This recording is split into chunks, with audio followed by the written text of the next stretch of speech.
Good day, guys. Welcome to today's live stream. Welcome, everybody. Welcome. And if you're new here, this is Princess Anu-TV. We talk about aviation, motivation, and adventure. Mostly anything that has to do with flight school. Then we encourage ourselves one way or the other, and that's it. Then sometimes we do like vlogs, flight vlogs, and all that. So today this video is kind of different. We are going to be discussing when should I actually start my flying career. When is the best time? Hi Nathan, you're the first today. Hi guys, I really appreciate your presence coming in for the live streams every single day. Hi Nashidawa, welcome. You're late today. Thank you so much, guys. Like, I'm happy that you guys keep to the time, and you know that I will always be here by 5. And I'm also trying not to disappoint you, like to always come by 5. So thank you so much, guys, for coming in. Today we are going to be discussing about the fact, when should I actually start my flying career? When is the best time to actually start? Why? And all that. And I want to make it a little bit very practical. I'm actually with the format I used, kind of like I wrote some things actually when I wanted to start my flying career.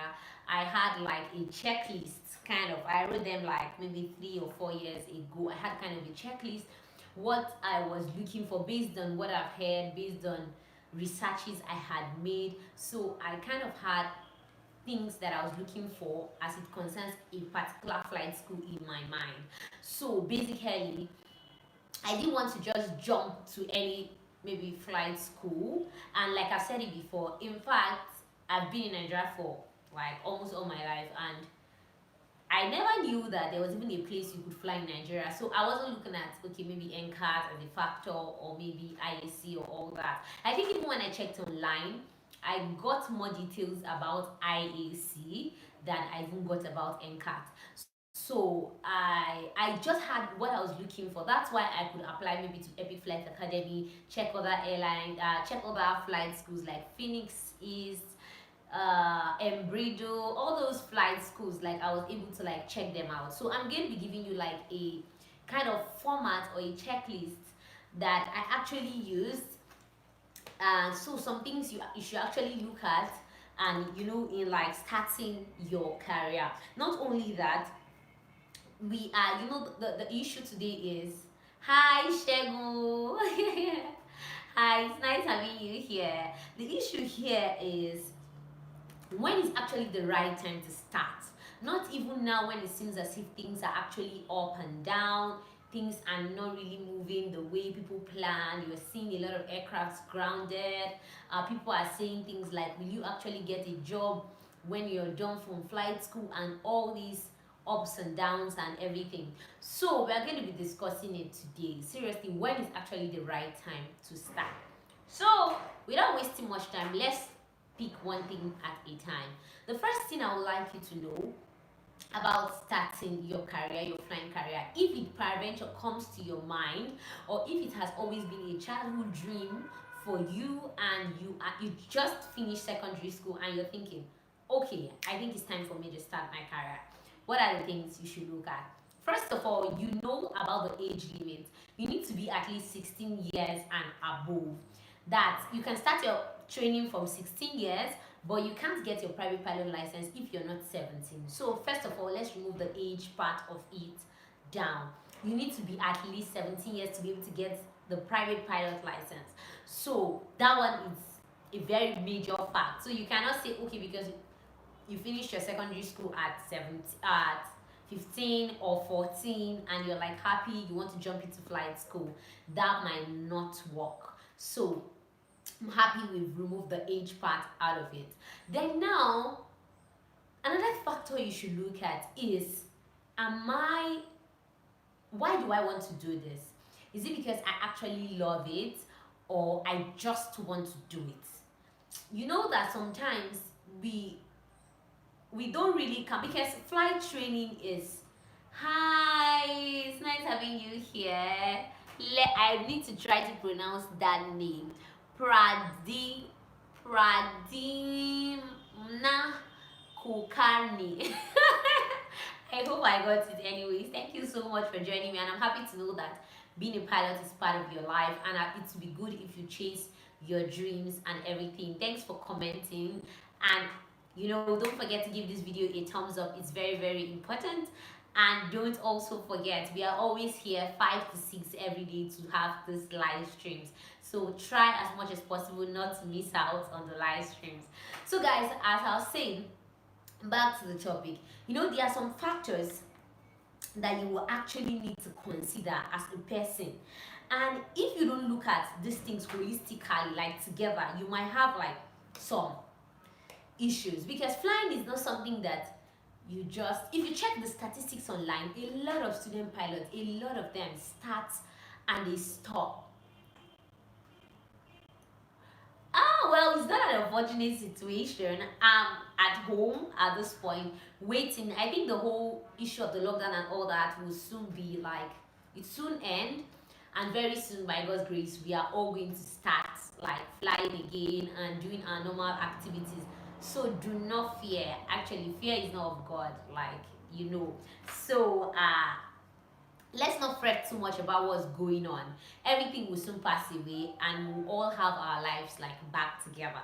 But I am fine, I'm doing well. Thank you so much for your concern. I really, really appreciate that. So guys, as I was saying, the statistics online, and even if flight school should give you their statistics, you will see that a lot of persons actually start for flight training and they don't finish. A lot of persons start and they either stop halfway due to one issue or the other. And I am of the opinion that if you checked the background stuff, if you actually looked at some major factors, you will not just start a project and abandon it along the line. So is it that you don't have the dream again, or is it that you lost interest along the line? There are some things you can do in order not to lose interest along the line. There's some things you can do in order to still stay and fit into the whole program. So I don't want to really like go too much about that. Before I go to other factors I think you should consider, I want to like give you part of this my template that I looked at before I said, okay, what flight school am I going to go to? Where should I do? So I've written this for quite a while. And okay, the first thing I have here on my template, I wrote it as things to consider before selecting a flight school. I wrote it for myself, and make a list of schools located probably in your area or anywhere around you. Make a list, like a long list of schools that you think you can afford, that you think you can go to. In fact, that's another thing that I need to add to this video. You need to also be financially, a little bit financially stable. And I'm not saying you have to have all the money at once, because sometimes it's really not that possible to have all the money at once. But if you have the money for the first stage at least, and when I'm talking about the first stage, I'm talking about at least maybe having the money for the PPL. If you have your PPL, you're a pilot, you can still use that. In fact, I was browsing today and I got to discover some benefits, some things you can actually use your PPL license for. So I want to like get to that stage, maybe when I'm done with training and all that, then I will experiment it and tell you guys how this thing is, because sometimes I only see them online and I'm wondering, is this thing actually possible? Because like in a place like Nigeria, in a country like this, you don't have much of general aviation stuff. So where are you going to say we are going to be using our PPL for? There's not much of general aviation, maybe firefighting, maybe skydiving, using your PPL license maybe to do skydiving, or maybe taking banners and publicity, advertisement, all those things. Like, it's not much like that in this country actually. But I'm seeing people that are trying to buy the idea, that are trying to like bring it up, but it's not that like rampant. It's not that much in this part of the country. So sometimes it's really difficult to actually know what you can do with your PPL license. So it's better to just go over and get your CPL license, because though there are other parts of the country that you can actually use your PPL license and you know, okay, even if it's only your PPL, you know you're comfortable. But the good thing about getting your PPL is that if you want to start again, like after getting your PPL, you want to move over to your CPL, it's not going to be as tedious as stopping at maybe just going solo, and you just think, okay, let me just, you know. Hi Yemi Balo, welcome. Don't forget to give this video a thumbs up. Thanks for tuning in and coming in for today's live stream. I appreciate your presence. So without beating around the bush, like I said, the first thing, make sure you consider schools around your area first, because most of the time those are the kind of schools you might be able to afford, you know. Hi, hello Timothy, welcome to today's live stream. Welcome guys, I appreciate your presence. So you know, you don't just want to, like, it's just like now you're in Nigeria and you're already thinking, okay, flight school, I want to go for flying, okay, I don't have enough money, but maybe I should check US or UK. You know that you're adding up, like that's an additional cost on you. But if you have the money, you can still list flight schools in your country, list flight schools in places you wish to go, then do your analysis, check the costing, check everything, then you will know, okay, which one actually suits me and which one will actually be best for me. So I think that's one thing you should consider. The number two thing I wrote is check flight schools, check each flight school in your list for details about their accident investigation. Like what kind of, you know that there are some schools that are just like, how will I put it, they don't like follow a particular system. They just do things like, okay, anyhow, so far your training, so far your learning, and they rush students, and you're like, okay, when you now come out, when you're with your mates, like your colleagues talking, people are looking at you, come on, did you actually go to flight school? I'm telling you, there are people, in quotes, pilots, that you talk to, and you're wondering, come on, you don't know this, you don't know that, and all those kind of things. And this is due to the kind of flight school you actually go to. It's just like on a normal, like if you go to a not so good secondary school, how long does it take to get a PPL? Okay, Shegun, actually to get a PPL in Nigeria might actually take you maybe close to eight months to 1 year, and that's because of their system. It's not like getting a PPL on a normal day will take you that long. In fact, there are places you can actually do a PPL and a CPL together for 8 months or 1 year, 2 months. But because of the way they run their system, I've not really seen where people get PPL for like 6 months. Even like people that I've heard of maybe in IAC or in NCAT and all that, I've not really seen where people get their PPL like in less than 6 months or so. So basically, a PPL will still cost you, or will still take you maybe 6, just count 6, 8 months, thereabouts. If weather is good, all factors, there's no holiday, unusual holiday like we are having now, and so many other like factors. So basically that's how it is for getting a PPL license. So I was talking about checking the number 2 factor, checking the accident investigation of the school. Like there's something I actually like about maybe NCAT, and that's because they are always very careful, they are always trying to be mindful. Okay, maybe because it's a government parastatal and all that, and maybe government does not want to pay so much compensation for lives and all that. But if you talk about accident investigation, I don't think they've ever had like a fatal case where a student died or an instructor died like on the job. So I think that's a plus for them. There are a lot of schools in other places, South Africa, US places, people die as student pilots. They fly an aircraft, the aircraft maybe not too serviceable, and they have an air crash and something happens, and like that person's life is just gone. So the accident investigation, the accident file of that school, you need to consider it very well. So the third factor I have here is for you to speak to knowledgeable persons about it, just like the way you guys are asking me about NCAT. I always keep repeating this thing because it's very important. There are some informations you cannot get from just a lay person outside, or from reading a magazine, or from reading something on the website. That's the truth.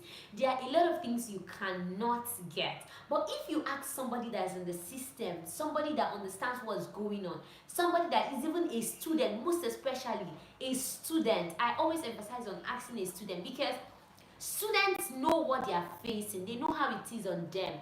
And Timothy, okay, as a student pilot, are you to pay your fees once or per term? No, you can pay your fees instrumentally. I don't think there's any cost in NCAT that you have to pay everything at once.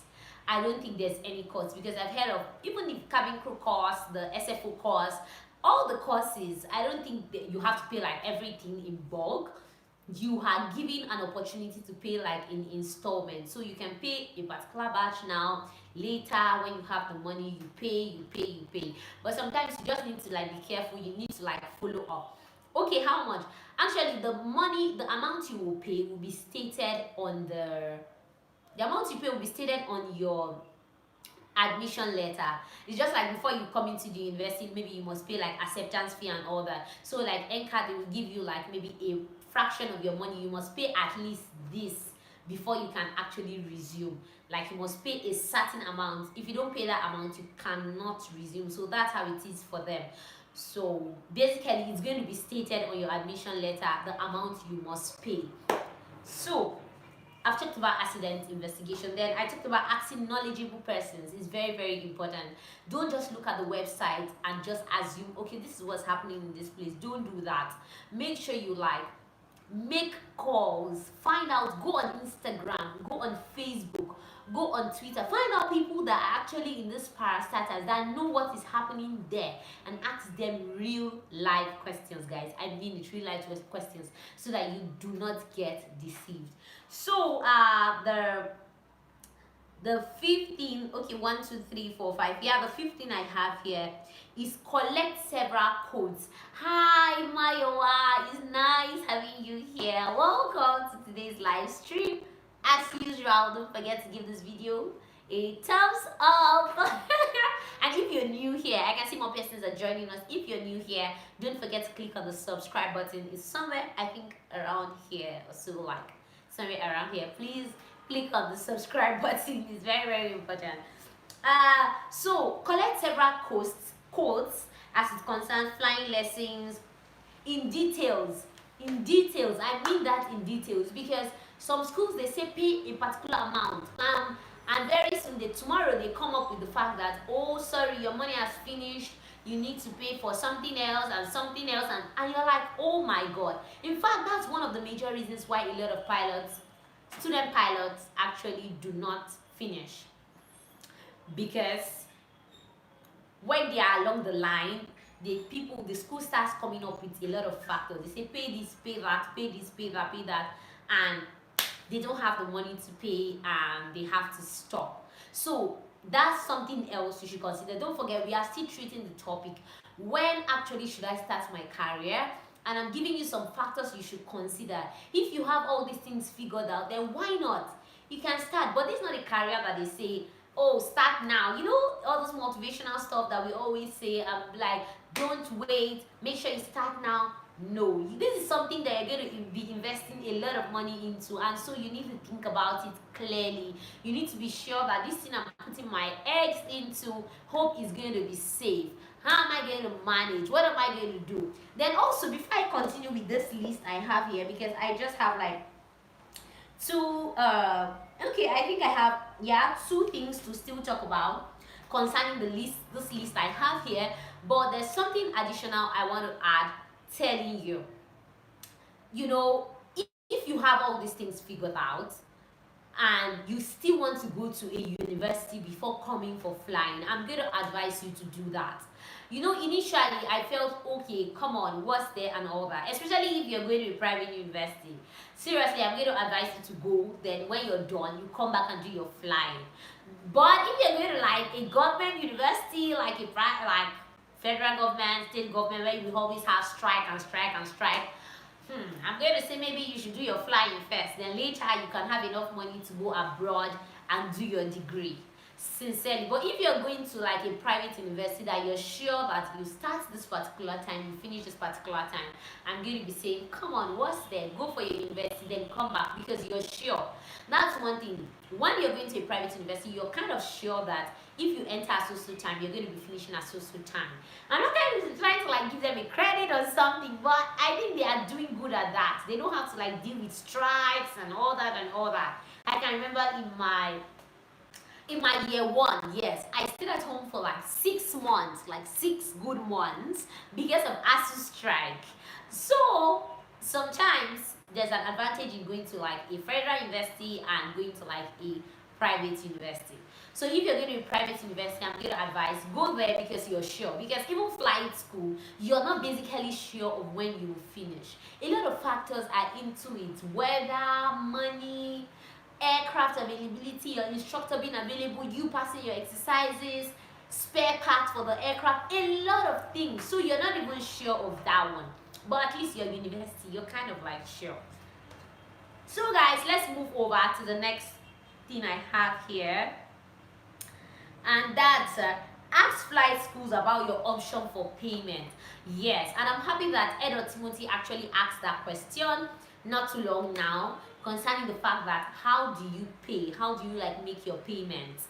And this is something you should consider before you go to any flight school. Ask, sir, ma, am I going to pay in installments? Am I going to pay like in a batch? Will I pay like one after the other? All those things. These are things you need to consider. Don't just say, okay, blah blah blah, you have pay money, and when you come, they're like, sorry, you still have to pay this and you must pay everything now. And you're like, oh my god, I never expected this. So I think you should consider that. Consider that so much. Please don't get to it. Don't put yourself on an edge. That's what I'm trying to say. Because it's not easy. You're trying to battle with flight school work. You're trying to battle with the fact that you've not paid. So you need to put these things together. So I'm going to be concluding this today's topic by telling you that don't wait till it's too late before you can start. Because like if you're waiting till maybe you get to like 30 or like 40, your chances of mixing up in the industry is slim. I'm not saying you cannot mix up, you cannot get a good job or something, but the chances actually slim. What's the name for the courses you put in for CPL or PPL? Okay, a standard pilot license. That's if you're applying to NCAT. You're going to see an option for standard pilot license. The standard pilot license, I've explained it before, but I'll still explain it again because this is a live stream. The standard pilot license like comprises of everything together, like the PPL, the CPL, the instruments, the multi-engine rating. Everything is together. That's the standard pilot license. So if you want to apply for everything together, which that's the norm, that's actually the norm, just pick the standard pilot license. I hope you got me on that, Shegun. Thank you so much for asking that question. So also, does it have a specific time of completion, 4 years, or is it or is it as fast as you can go? Actually, like they told us 2 years, and I've heard of sets, maybe 1 or 2 sets or so that I've actually finished in 2 years. But apart from those 2 sets I've had, there are a lot of persons that have finished in way more, like 4 years, 5 years, 3.5 years, like that. So they basically tell you 2 years, but you are not sure of the 2 years. That's why I'm saying a lot of factors add up to making it if it's actually going to be 2 years or not. So I'm going to be telling you that if you really want to do this, and you need to just put in your mind that you're sacrificing at least 2 to 3 years for the training. That's what I'm going to say, 2 to 3 years. So if you put your mind at that, you know that no matter what happens, you're within the timeline of your life, or you know that you already made up your mind that you're sacrificing this time for training. So that's basically what I'm going to say concerning that. But there's no specific time. Nobody can promise you that you enter this time, you finish this time, except the school is so standard. They know how to calculate their weather. You know that there are some schools that actually Maybe let me use Nigeria for instance. If they are training you in, let me say, like, which western part of the country am I going? Let me say Lagos. If you're training in Lagos, when the rainy season starts in Lagos, they're going to like take you to maybe Zaria to like continue. I'm just using this for an instance. This is not actually what happens. But some other schools, they know how to like plan it. If the weather is not good at this place, they take their students to this place. But here in Nigeria, things are not done like that. So you cannot like ascertain that if I start at this time, I'm going to finish at this time. There's no assurance. That's what I'm getting. There's basically no assurance. There's no assurance. So you just have to like follow the flow with them. Just follow the flow with them. So another thing I want to tell you, don't wait till you're too old to start. Anything you want to start, the best time is always to start it early as possible. If you wait till you're too old to start, you're going to be having issues with instructors, issues with tuning along, issues with a lot of issues, guys. Even in finding a job, there are some jobs that they have like age restrictions, age requirements and all that. So in fact, there are a lot of jobs that have like maybe from, they'll say not taking anybody from 35 years, not taking anybody for, and you'll be wondering, for goodness sake, when did I leave flight school now? How bad? These people should chill for me. But it's a pity, they usually don't chill.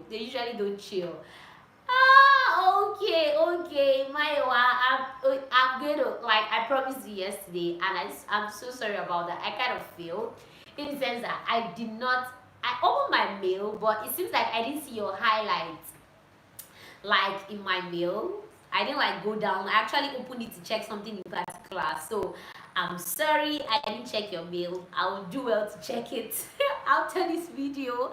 I'll try as much as possible to check it after this video. So guys, that's it. Don't wait till you're too late. Start early. That's the main thing. So far you know your age is right. You've considered this 6, I think I talked about 6 factors. You've considered the 6 factors, you put them into place. Then when you put everything together, then you can start. It's not a crime to start like early, not because definitely that's not too early. 17 is not too early. As a student pilot, can your admission expire? Wow, thank you for asking this question. Okay, the thing is that you can defer your admission with payment.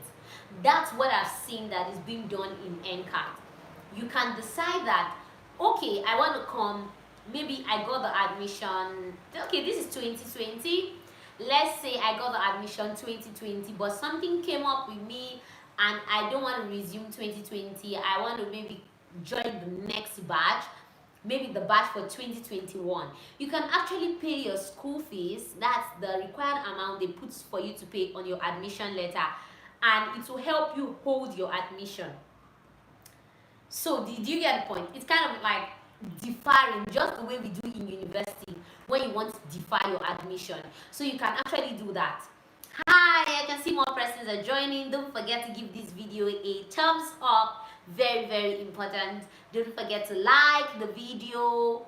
Very, very important. Subscribe if you've not subscribed. Very, very important also.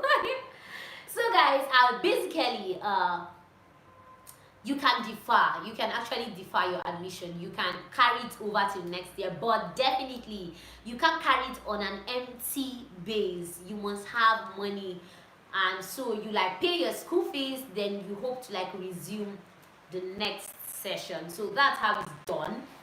But you can make more findings, but that's how I've actually seen people do it. They defer their admission, they pay this time around, then when the next set is resuming, that it actually happened. Is there SUG in NCAT? No, you don't do all that. There's actually a Nigerian Association of Nigerian Association of Pilots and Engineers. That's the association I know about, Nigerian Association of Pilots and Engineers. So we don't do student union government and all that. I don't know why. I heard that there was a time actually they wanted to look into it, but I don't think they did. Wow, it's raining. This is so cool. It's been a while like I saw rain. So basically, guys, that's what it is. That's what it is. So if you have any questions, you can keep them coming. Don't forget to leave a comment in the comment section if you actually liked this video. And I'm not lying, guys, you guys are just the best, always coming in for the live streams like every day. It means so much to me. Like, I know that anytime I come online, I always have people to like talk to. It's kind of cool. Okay, how about alumni association? I think they just recently started alumni association in NCAT. They just recently started it, and I think it's a good one. They just started. I'm not yet an alumni, so I don't know how the whole thing goes, but I'm sure there will definitely be benefits for people that are coming in, and like there will definitely be something that the alumni is going to be doing, just like you have alumni for schools and all that. Sometimes those alumni, they like pay school fees for people, come out, change things in the environment, maybe give people jobs. So I'm sure the alumni of NCAT will be doing pretty cool, guys. I'm sure they'll be doing well, but they just kind of like recently started the alumni stuff.